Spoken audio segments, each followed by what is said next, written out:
Good morning, my fellow geeks under grace. This morning we're joined by Max McLean, I guess the founder of FPA Productions and currently the star of The Most Reluctant Convert, which I believe is still going to be in theaters for the next couple days. How's it going today? Good, thank you. By the way, the pronunciation is McLean. McLean, I'm sorry. Yeah. So, at this how well is the show done at this point? I think it's on its third or fourth rebroadcast upcoming at this point. Well, it's surprised us. It was scheduled to do a one night only event on November 3rd, and then it was extended to the 7th, then to the 18th, and then to the 25th of November. And I've gotten word from our distributor that some theaters, not all, of course, are going to extend it on to the 2nd of December. Wow, that's awesome. Yeah, Yeah. What was that? Did that take you aback somewhat, or? You always hope for the best and prepare for the worst. You never know about these things. We did think, though, that Lewis has an audience, and we have done a lot of Lewis material over the years, so we have an audience. And I think that our base audience would get us started, but that wouldn't have been enough to keep it going to this extent. So it has found a bigger audience, and that's the I think the big distinction between theater and film. Film is much more democratic. I mean, we had twice as many people see our movie since November 3rd than we had in 3 years of performing The Most Reluctant Convert on stage. So that just tells you about the reach of film compared to stage. Certainly. I mean, it can be hard to kind of get people to actually go out to see a stage play sometimes. But so I'm really glad to hear that. Yeah. No, I mean, stage plays it's not part of, unless you live in New York or London, it's not part of, although Chicago has a really strong theater scene, and so does DC. But for most people, if you live in the suburbs or, that's not part of your routine. So whereas movies definitely are, right? Oh yeah, it's easier just to drive 10 minutes down the road to the movie theater at times. Yeah, exactly. Uh-huh. So how long have you been? And when did you come up with The Most Reluctant Convert as the stage play version, and how long have you been touring it at this point? Yeah. Well, we've done Screwtape Letters. We did an adaptation of the Screwtape Letters from page to stage. And we did an adaptation of The Great Divorce from page to stage. Both of those books talk about Lewis. Lewis used fantasy language, theological fantasy language for both of them to describe some inner real experiences that he faced. And so he's always very transparent in his writing. And that led me to go back to, after doing those two shows, that led me to go back to his memoirs, Surprised by Joy. So I started, and in order to really understand Lewis, I actually transcribed Surprised by Joy, word for word, because I wanted to follow his train of thought, and to see how he formed sentences and how he formed thoughts, and get underneath his sense of humor and his all of that. And that was a wonderful experience. Not that I knew it would succeed as a play, but it was a really wonderful way to get inside Lewis. And I did that probably 2011, 2012. Then I let it sit for a little bit, and then went back to it in earnest in 2015, really developed it, got our creative team behind it. Then we opened it in DC in 2016, and was touring it regularly. And until the pandemic shut us down. Yeah, Yeah. I think I might have been at one of the last performances you did because I saw you at Northwestern right in March of 2020. So that was just as things shut down. That would have been the last uh, live performance of Most Reluctant Convert, Northwestern. Wow. It was March 3rd, 2020. The next performance was going to be at University of Michigan, Ann Arbor, and that got canceled. And Rutgers was right after that, and that got canceled. And then, we thought that, what were we told? 2 weeks to flatten the curve. And I said, well, what am I going to do for the next 2 weeks? And then all of a sudden, we were shut down until August of 2021. I take it that the shutdown had something to do with your decision to shoot the film. Yes, it did. Well, it wasn't obvious that it did. It was perhaps an act of desperation because we just saw miles and miles of empty pages on our calendar, and so we had all this time. Norman Stone and I have been friends for about 10 years. I met him at an arts conference in California, but I've been aware of him since he did the original Shadowlands back in the 1980s, and so we both write from and do our work from a Christian worldview. We love the Lord, love the arts, love C.S. Lewis, and so we talked about. I sent him the script of Most Reluctant Convert. He really liked it, wanted to expand it, into film, and that's exactly what I wanted to do. But we saw it as at least I saw it as a 2022, 2023 project because we were so busy. We had Screw Tape on the road, we had Great Divorce on the road. Most Reluctant Convert was doing a college tour. We had just closed a show in New York, a modern adaptation of Paradise Lost. So we were just going on all cylinders. And so, and I didn't understand movies. I knew they were very expensive. So I just saw this as, let's talk about it. Let's get it down the road. But then with the pandemic, was when we realized it was going to be a long-term shutdown. It was Norman came to me, I think it was in June. He said, Britain's going to open up for filmmaking under very strict protocols sometime in August. And if you're ready to go, I can get a crew and cast together first rate, and because nobody's worked since March. And I said, well, if you can confirm that and make sure the locations we need are available, I'll go to my board and see if we can get funding to put it in the can, and then we can talk about post-production and distribution later. And so I think I arrived, I had to quarantine for 2 weeks. So I arrived end of August, quarantine, middle of September, we began work. We were done shooting by mid-October, and then here we are a year later with it released. I did notice in the script for the film adaptation that there were some punch-ups. How did Norman approach adapting it to screen? I noticed there were a couple like Mere Christianity and Weight of Glory quotes that were added to it. Were there any other notable changes to it? No, those were in the play. I didn't think the ending had the epilogue from Weight of Glory in it in the stage version. Yeah, that's how the play ends, with the Weight of Glory, and his taking communion, Christmas 1932. That's how the play ends. Okay, I distinctly misremember the end of the play then for some reason. That's bad on my part. But were there any changes to it though? Well, obviously, you have three Lewises instead of one. A boy Lewis, a young Lewis, and an elder Lewis telling the story, kind of like Christmas Carol. There's that.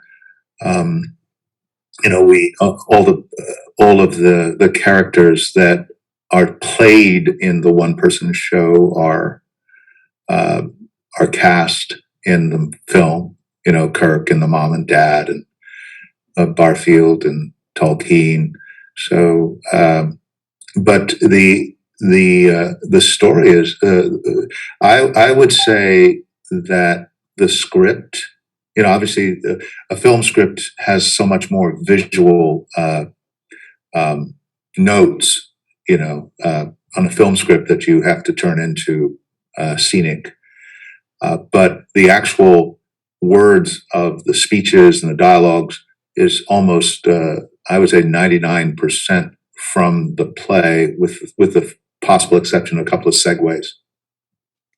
Is there a difference between trend in stage and film acting as someone who's primarily worked on stage? There's a huge difference. Film acting is so much more subtle. Stage acting is so big in the sense that you have to overcome space. You said you saw the show at Northwestern.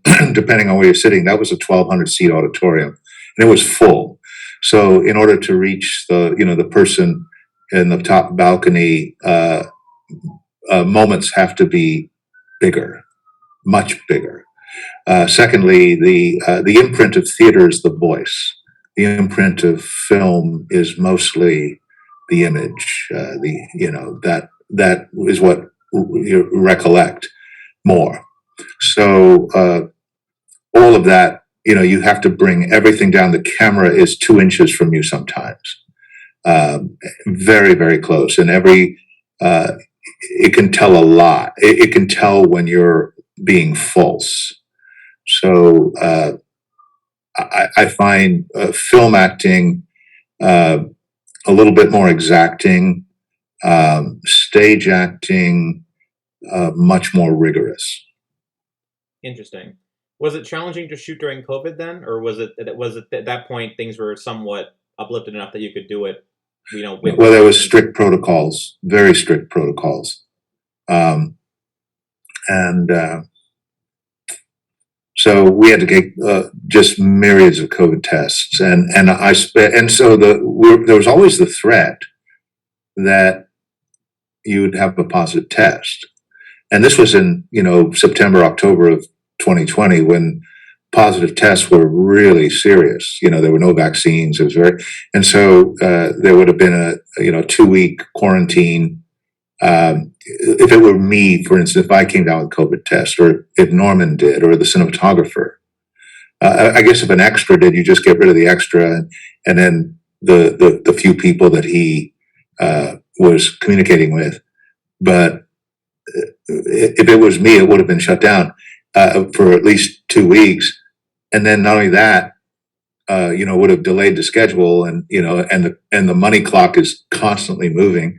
But beyond that, if we had a delay of more than a week, we wouldn't have been able to finish our film because Britain shut down in late October, and so we probably would have had to go back. We couldn't have gone back till the summer, and so in a sense, we just feel blessed and providentially guided in that. What did Oxford think about the you guys shooting it there on location? No, they weren't happy about it because, in fact, we couldn't do crowd scenes.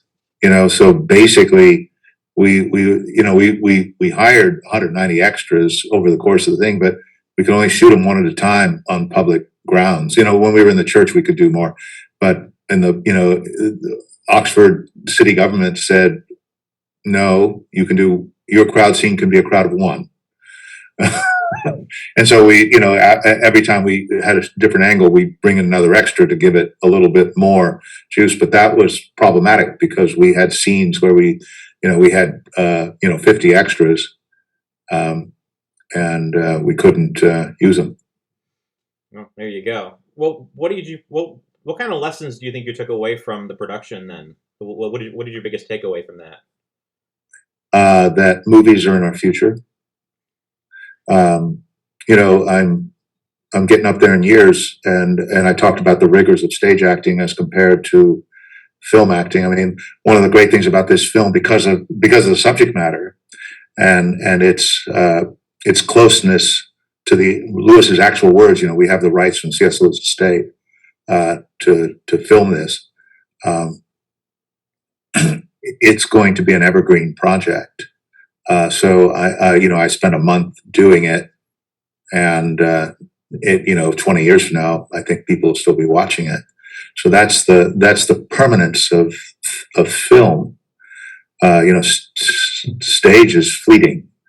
yeah, you can, have a video of a stage performance, and I've done that, but it has nowhere near the impact. It's just camera following you around, and it's the immediacy of being in the audience that makes live theater so exciting.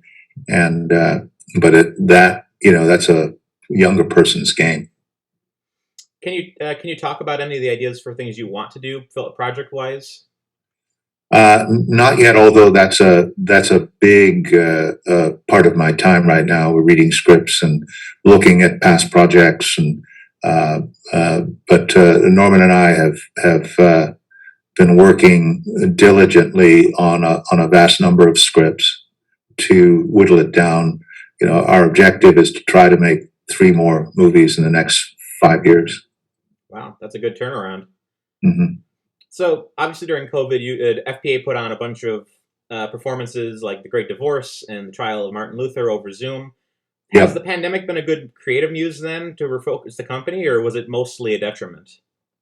I think after we got over the shock of it, the shock of the shutdown, we were able to slow down, and we had all this newfound time, and we got creative. I was able to write a new script that we're going to develop in early 2022, which takes Lewis's journey from his conversion.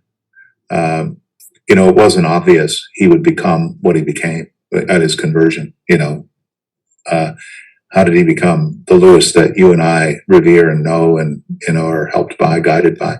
So I'm looking at that script. The script is finished now, and we're going to get our creative team. We're going to work on it in December, and then again in February and March, and then open in April. So I know that the Great Divorce started touring again. Are you personally acting in that, or is that other people? No, I'm not in that. It's a fantastic show. Gosh, it's a good show. Is it? And the audience is, it's a very challenging show, very challenging. But the audiences have just been extraordinary with it, just in terms of they catch it. And I think its message about how we resist our conscience, resist the Holy Spirit. Screw Tape was about how temptation, it's kind of spiritual warfare from the demon's point of view, how temptations keep us from being all we can be. So it's sort of an external force, or an external, preying on our weaknesses. Whereas the Great Divorce is kind of the other side of the coin, where where we really hear the Holy Spirit, the pangs of conscience, and just ignore it.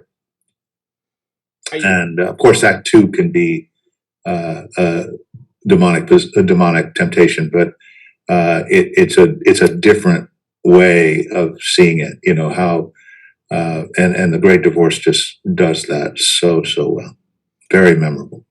Are you planning to add more dates for the Great Divorce? Not once they're kind of finished with their current run? Or? Well, this current tour ends December 4th in Cleveland, and I think we're negotiating with the actors now to see if we can do a new tour in 2022. Yeah. All right. We're working towards that. Yes. All right. I'm hoping and praying you guys come out to Nashville, where I'm at right now, because Where do you live? I used to live up in Chicago. I currently live in Nashville. So I do think we're looking at Nashville in 2022. Yes. I'm so glad to hear that. It's killed me that I haven't been able to see some of these on stage yet. I missed the Screw Tape Letters by like a day because I wasn't able to get off work that day. So it's been hard not to be able to see some of these, but sorry.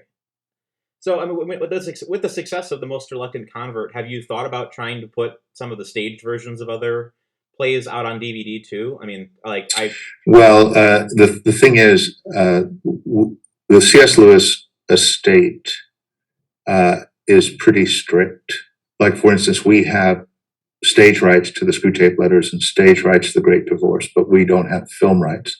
We did have stage rights to The Most Reluctant Convert, and we we did acquire film rights. It was a pretty, it's a much different process. I mean, first of all, the financial commitment is much, much larger. So I do think we'd like to do that.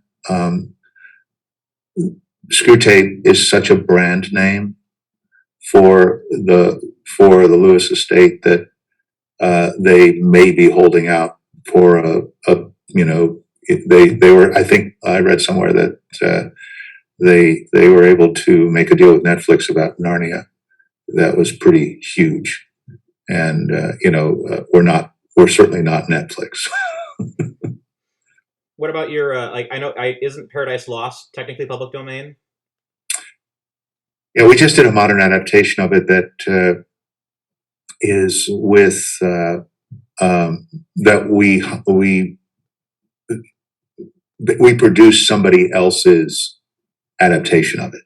So the playwright has the rights to it, and we have optioned it for further work, but because of the pandemic, we haven't got back to it. Mm-hmm. Okay, I'm hoping that one expands, because that was it has a lot going for it, but there still needs some more work to be done on it. Was that one particularly hard to stage, given how big the source material is, or? I think it was. Yeah, I mean, the staging was fabulous, actually. I'm just not sure we cracked the code. It's the challenge for theater. Theater has to be swift, and ideas have to really fly. And I don't think we got underneath it enough. Is my concern about that piece. That we need to get underneath it a little bit more to make it really fly. Otherwise, it comes across as almost a retelling of a Bible story.